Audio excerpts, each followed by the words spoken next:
Salut à tous, c'est Motard Geek pour RFPV. Dans cette courte vidéo, on va essayer un nouveau format où je vais vous faire un petit retour d'expérience des différents composants que je vous ai déjà présentés sur la chaîne.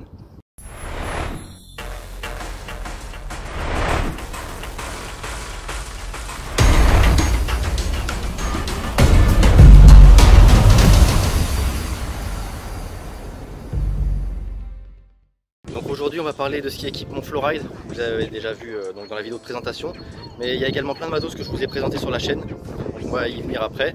On va parler du châssis Flowride, donc clairement c'est un châssis qui me plaît beaucoup, il est léger, ça me change vraiment de l'Alien, j'ai gagné un peu en autonomie, il est robuste pour le moment, j'ai pris pas mal de crash et j'ai rien cassé, donc là-dessus il n'y a rien à dire. Les bras, ils protègent clairement très bien les moteurs. J'ai pas touché un seul moteur pour le moment. J'ai fait du crash dans l'herbe, sur des bitumes et même des arbres et des branchages. Il n'y a rien à dire là-dessus. Donc le châssis en lui-même, il est vraiment bien, vraiment sain. J'avais un petit peu de prop wash à partir du moment où j'ai commencé à monter mes P sur la Kiss V2. J'ai réussi à composer avec un peu de D et après j'essaie de faire en sorte d'être assez doux sur les sticks. Donc ça marche plutôt bien. Ensuite, qu'est-ce que j'ai mis dans ce Flowride? Donc j'avais mis la PDB Matrix. Que vous avez été plusieurs à me dire qu'elle n'est pas solide, qu'elle se dessoude, qu'elle perd des composants sur les crashs. Mais écoutez, elle est même pas soft mountée, elle est en dur sur le châssis. J'ai juste la Kiss qui est soft mountée. Et pour le moment, je vole donc avec mes 2307 en 5S. Ça chauffe pas, j'ai rien dessoudé et malgré les chocs, j'ai rien cassé non plus. Donc clairement là-dessus, j'ai rien à dire. La Matrix PDB, elle est vachement bien. Les condos, ils font bien leur taf et la vidéo est bien filtrée. Et du coup j'ai racheté la même pour monter sur le TBS Oblivion. Donc c'est pour vous dire que moi vraiment j'en suis content de cette PDB. Donc au-dessus de la Matrix PDB j'ai la Kiss V2. Franchement rien à dire, la Kiss V2 c'est top. C'est malheureux, hein. Vous allez encore dire que je suis vendu, je suis un fanboy. Mais ça vole super bien. Tu mets des P un petit peu plus haut, le filtre dynamique, un filtre passe bas ou pas, ça dépend des confs. Et vraiment ça vole super bien d'origine.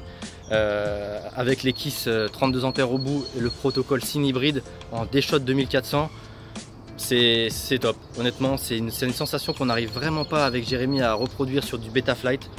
On va voir ce qu'on arrive à faire avec Butterflight, puisqu'on a la Helio RC qui attend également, comme la Matrix PDB, le châssis TBS Oblivion pour la montée. Donc voilà, le full Kiss c'est génial et on a même l'impression que le SYN hybride, on consomme moins qu'avec des ESC BLLI, avec nos gros moteurs, que ce soit les F40 Pro V2, non c'est les F60 qu'a mis Jérémy sur sa conf Kiss V2, et moi les Hyperlight 2307, on arrive à avoir des temps de vol qui sont assez raisonnables pour des gros moteurs comme ça.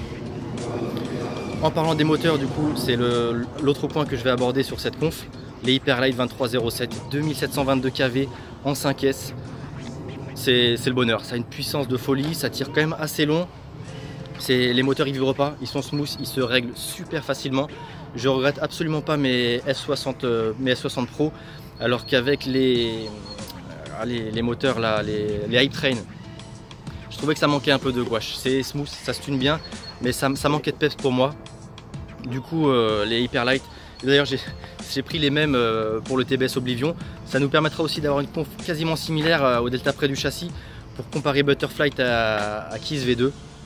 Donc voilà, les Hyperlight, donc comme je disais, il y a le SYN hybride qui joue un peu, mais ils sont pas hyper gourmands. Ça reste des moteurs efficients malgré la taille du stator et avec des hélices en 50-43 Tripal VS de chez HQ. Ils sont, malgré les P, les I et D que j'ai montés sur Kiss, ça chauffe absolument pas. Les moteurs, même en 5S, à full throttle 2722 kV, rien à dire. Les Hyperlight, ils sont top. Qu'est-ce que j'ai d'autre? Je crois que c'est à peu près tout sur ce petit quad là que vraiment j'adore. C'est mon nouveau quad principal. Je vole quasiment qu'avec lui en ce moment. Ah ouais, j'ai oublié la petite caméra. Foxeer Predator Micro. Pareil, au top. J'ai juste été étonné de voir qu'il n'y avait quasiment aucun réglage dans l'OSD.